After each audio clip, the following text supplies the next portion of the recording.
예수께서 그들에게 항상 기도하고 낙심하지 말아야 할 것을 비유로 말씀하여 이르시되 어떤 도시에 하나님을 두려워하지 않고 사람을 무시하는 한 재판장이 있는데 그 도시에 한 과부가 있어 자주 그에게 가서 내 원수에 대한 나의 원한을 풀어주소서 하되 그가 얼마 동안 듣지 아니하다가 후에 속으로 생각하되 내가 하나님을 두려워하지 않고 사람을 무시하나 이 과부가 나를 번거롭게 하니 내가 그 원한을 풀어주리라. 그렇지 않으면 늘 와서 나를 괴롭게 하리라 하였느니라. 주께서 또 이르시되 불의한 재판장이 말한 것을 들으라. 하물며 하나님께서 그 밤낮 부르짖는 택하신 자들의 원한을 풀어주지 아니하시겠느냐. 그들에게 오래 참으시겠느냐. 내가 너희에게 이르노니 속히 그 원한을 풀어주리라. 주시리라. 그러나 인자가 올 때 세상에서 믿음을 보겠느냐 하시니라. 아멘. 이사야서의 성경을 이사야서를 보게 되면 무슨 내용이 나오냐면 이스라엘 민족이 가나안 땅 팔레스타인 땅에 와서 그곳에서 살 때가 있었습니다. 그때는 사사기 시대라고 합니다. 왕이 없었기 때문에. 그리고 이스라엘 민족은 블레셋과 아람 군대나 많은 군대들이 쳐들어오니까 어떻게 하냐면 우리에게 왕이 있어야 된다고, 왕이 있으면 우리가 이렇게 모욕을 당하지 않고 침략을 당하지 않을 건데 왕이 없어서 이렇다고 하면서 사무엘에게 왕을 세워달라고 합니다. 그래서 하나님은 하나님의 다스리심을 외면하는, 무시하는 이스라엘 민족에게 왕을 허락하셨습니다. 그렇다면 왕이 세워지면 문제가 없으면 좋겠지만 여전히 아람이나 블레셋이나 많은 민족들이 쳐들어와서 북이스라엘 남유다도 결국에는 아수르 바벨론에 의해서 멸망했습니다. 멸망하기 전에 하나님께서는 이사야를 통해서 말씀하셨어요.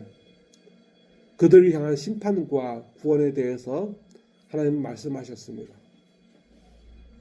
이사야 손머리를 보게 되면 1장을 보게 되면 무슨 얘기가 나오냐면 이스라엘 민족이 하나님을 버리는 것을 이야기합니다. 버렸다는 것을 얘기해요.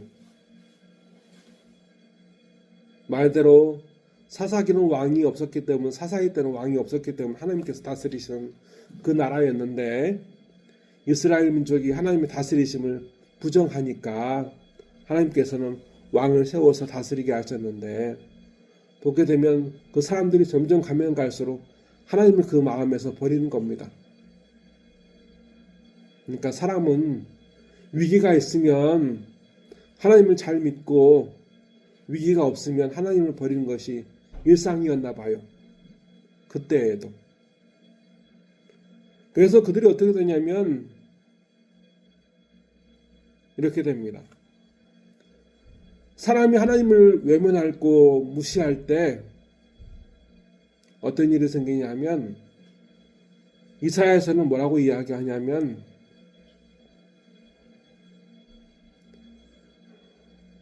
재판장이 고위 공무원들은 그 도박꾼들과 한 팀이 돼서 뇌물을 받고 그리고 어떻게 되냐면 재판장들은 고아나 과부의 송사를 들어주지 않는다는 거예요.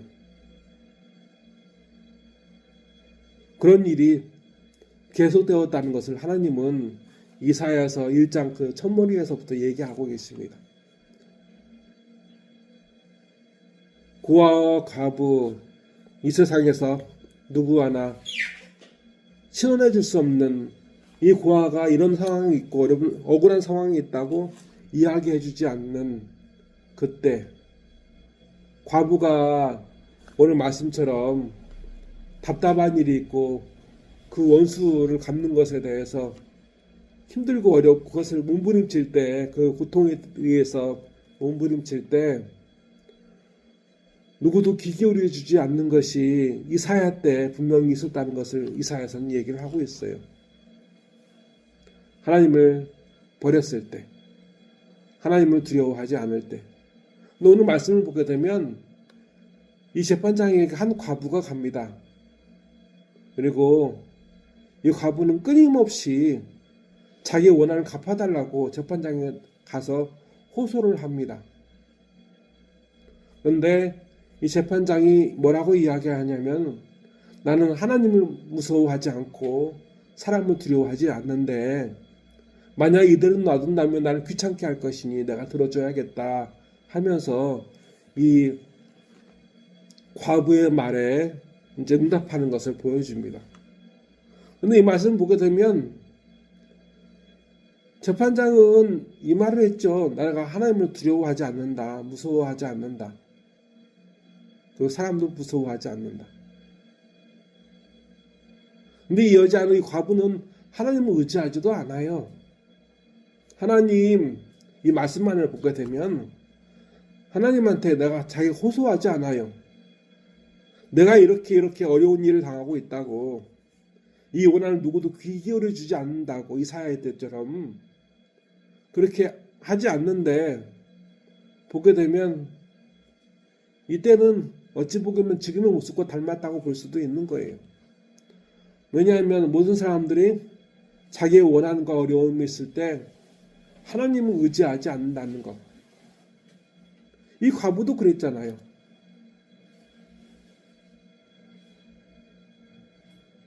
하지만 이 말씀을 보게 되시면 예수님께서 뭐라 말씀하시냐면, 주께서 또 이르시되 이 불안 재판장이 말한 것을 들으라.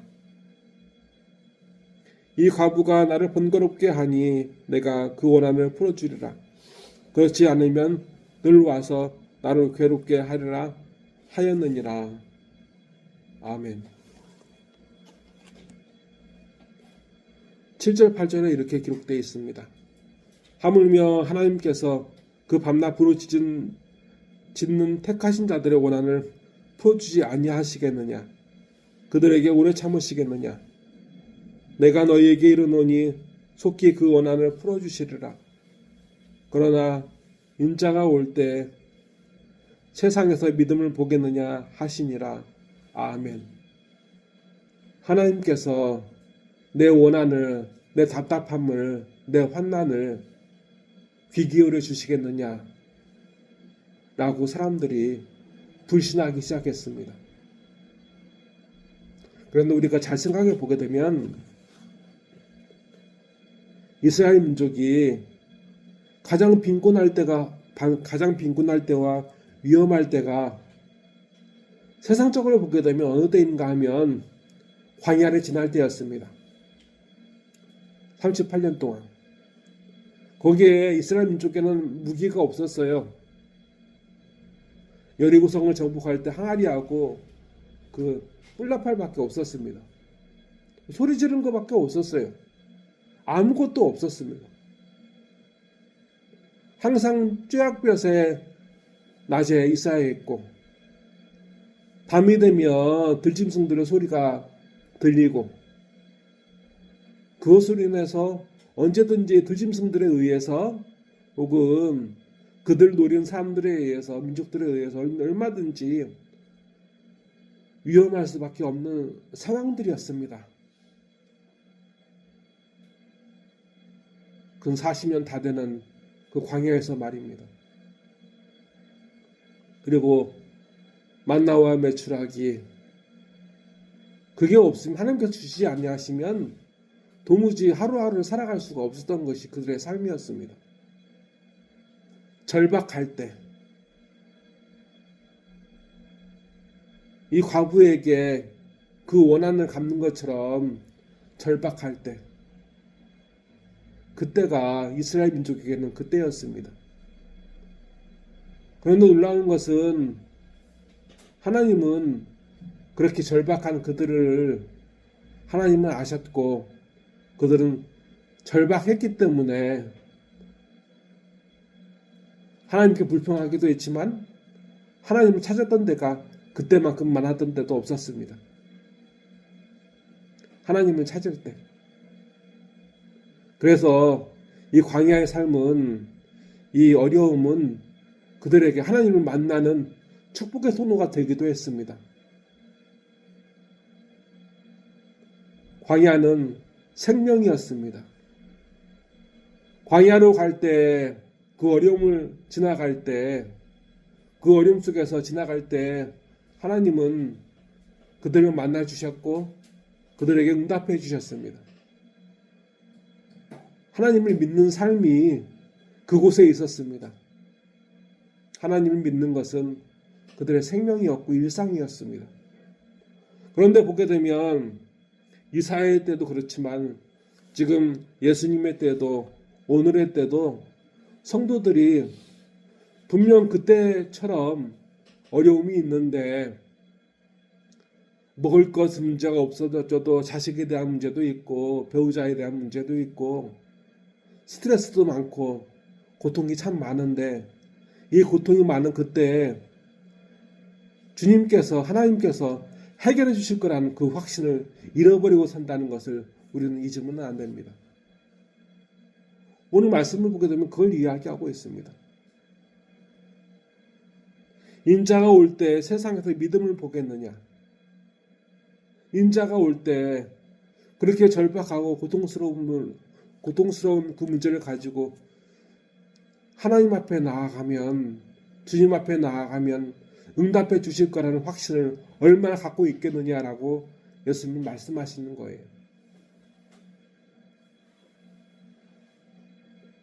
이스라엘 민족이 출애굽을 하고 광야에 있을 때에는 가장 힘들고 어려울 때는 하나님께서 다 들어주시고 보살펴주시고 이끌어주신다는 그 믿음으로 그 40년 다 되는 그 기간 동안 그 광야를 살아갈 수가 있었는데 어떻게 오늘 우리의 삶에는 그 하나님에 대한 예수님에 대한 바람이 없이 이렇게 무너져가고 지쳐가고 쓰러져가는 믿음의 생활이 되는 걸까요? 불신앙의 삶이 되어가는 걸까요? 하나님은 오늘 우리에게 우리 자신을 보여주십니다. 우리의 지금의 모습이 어떠한지 알기를 원하십니다. 그리고 하나님은 오늘 우리에게 말씀하십니다. 아무도 너의 말에 귀 기울이지 않고 너를 외면하고 너의 탄식에 멸시하고 천대해도 하나님은 듣고 계신다. 그리고 우리는 하나님께서 택하신 하나님의 자녀를 택하신 자녀들이고 그리고 하나님은 오래 참지 않으신다. 응답하신다. 그 광야할 때와 같이 말입니다. 하나님은 오늘 예수님을 통해서 그 말씀을 하고 계십니다.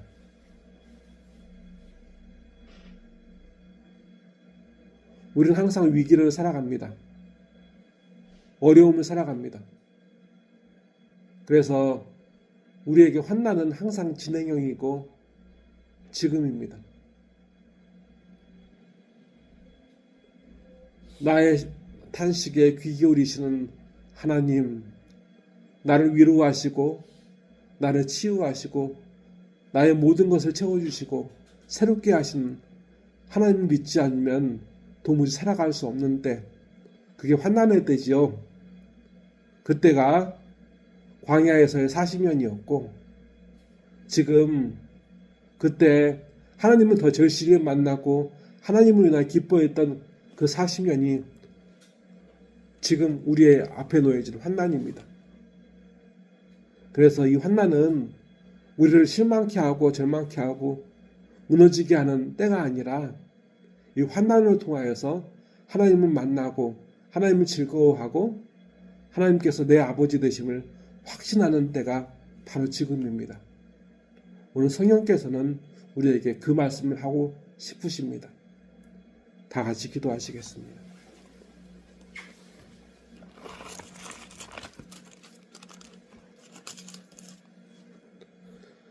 하나님 아버지, 이 환난 중에 하나님을 찾게 하여 주시옵소서. 주님을 찾게 하여 주시옵소서.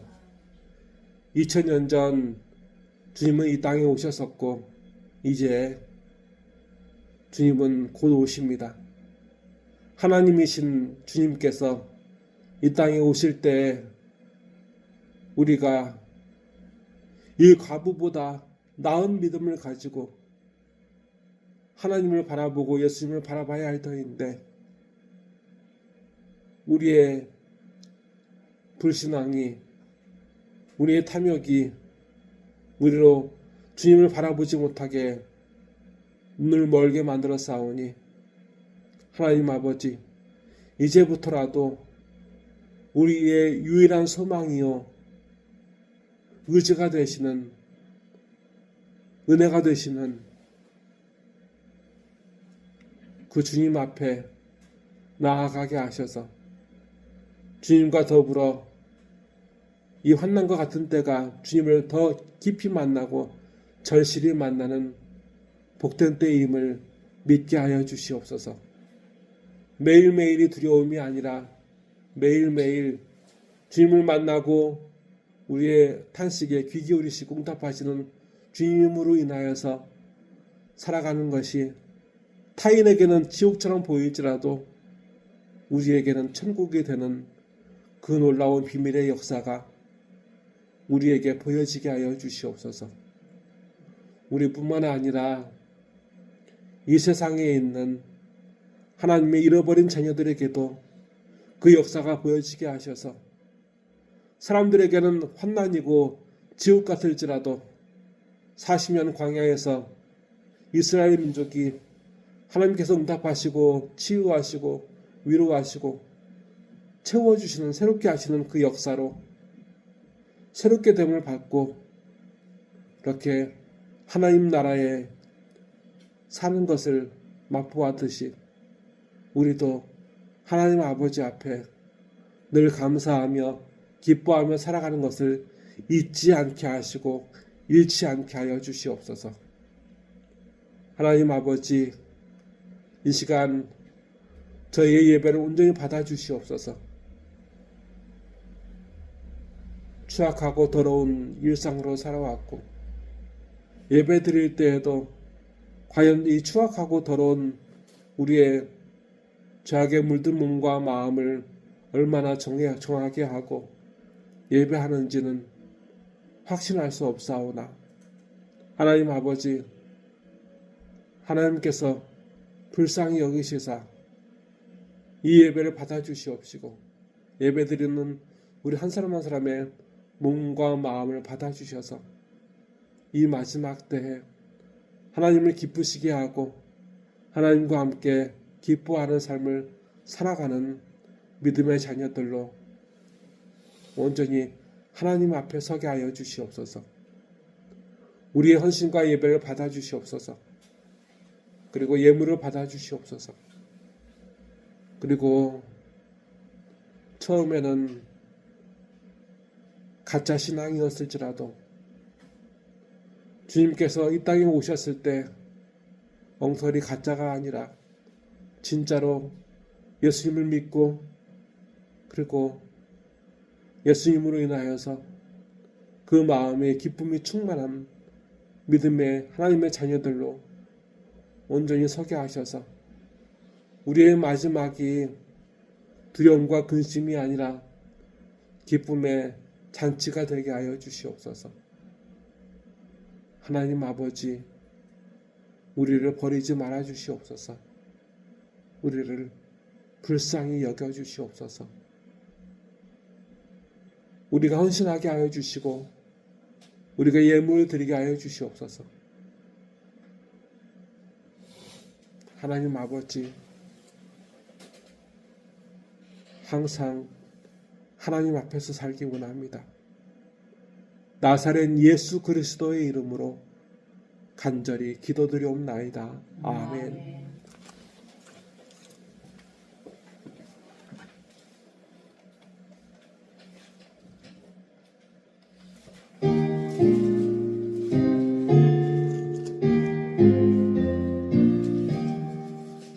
겸손히 주를 섬길 때 괴로운 일이 많으나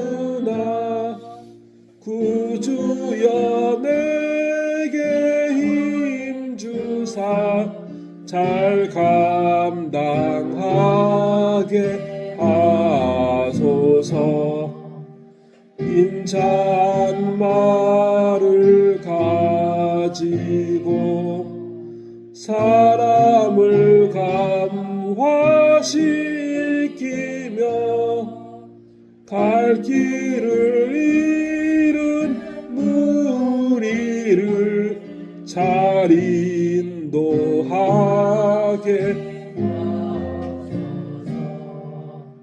구주의 귀한 인내를 깨달아 알게 하시고 굳건한 믿음 주셔서 늘 승리하게 하소서. 장래의 영광 비추사 소망이 되게 하시며 구주와 함께 살면서 참 평강 얻게 하소서. 아멘. 기도하시겠습니다. 지금은 환난 중에 있으나 도리어 우리의 탄식과 아픔을 귀 기울여 주시고 응답하신 하나님으로 인하여서 천국을 살아가는 이 안에 있는 예배자의 자리에 있는 심령들 머리머리 위에 주 예수 그리스도의 은혜와 주 하나님 아버지의 무한하신 사랑과 주 성령님의 감화 감동 그 위로와 치유케 하심의 역사가 이제로부터 영원토록 함께 하시기를 간절히 축원하옵나이다. 아멘.